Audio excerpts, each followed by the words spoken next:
saw this movie called The Conviction. I don't know if you've seen it, but I thought it was a good example of what my message is about. The story is about a brother and a sister.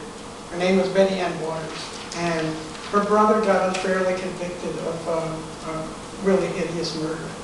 And he got sent to prison, and she tried several lawyers. And the lawyers never really, they botched up the evidence, and they really messed up the whole case. And he wound up in prison, and every time he went up for parole, he got denied. But his sister loved him so much that she decided, now this is the real beauty of the story, she decided to become a lawyer herself, to take on the task. So she had no high school. So she started from it took her 18 years to accomplish this work. And she started all the way from getting her GED to going to law school. All 18 years of it. Finally she got her, and during that time she lost her husband. She sacrificed everything. She lost custody of her kids. But she loved her brother so much, and she kept that goal.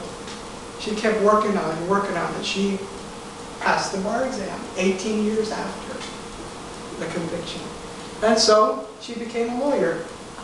And she was so dedicated to getting her to free her brother from prison that she became a detective, and she found one piece of evidence that the detectives had overlooked. And when she presented this piece of evidence in court, that was the truth that set him free.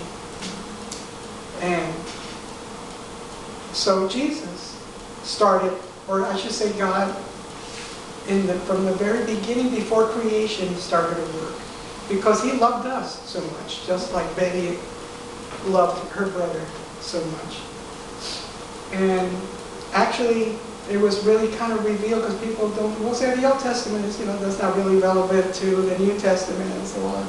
We don't care so much to learn about the Old Testament. Actually, if we investigate Genesis, actually the whole plan of salvation was revealed actually from the very beginning in the garden. If you go to, and was when we have a hint of the plan of God that began way back there and ended on the cross.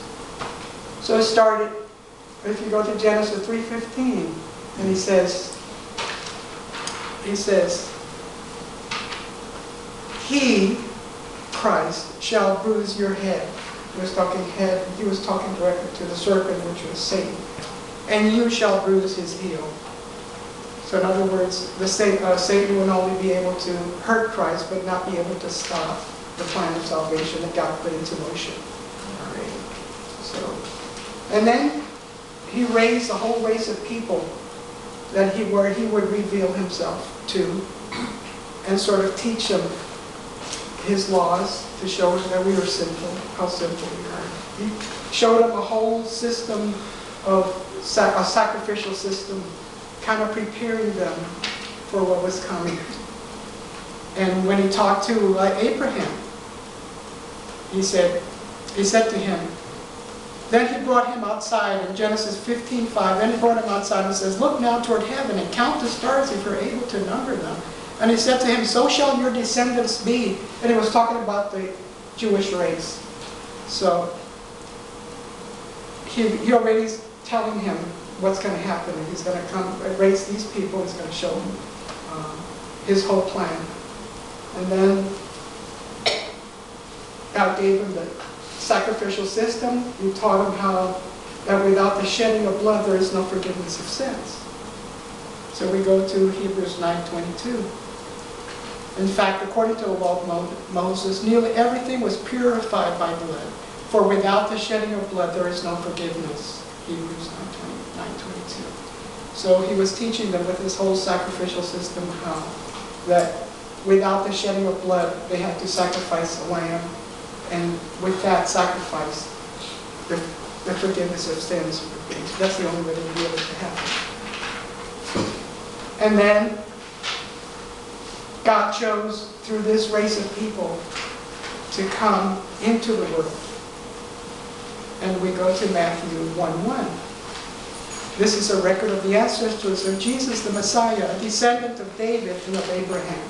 We can read the whole ancestry genealogy of how Joseph and Mary came to be, and they were the chosen ones that would be raising the baby Christ Jesus, and Mary would carry him into the world.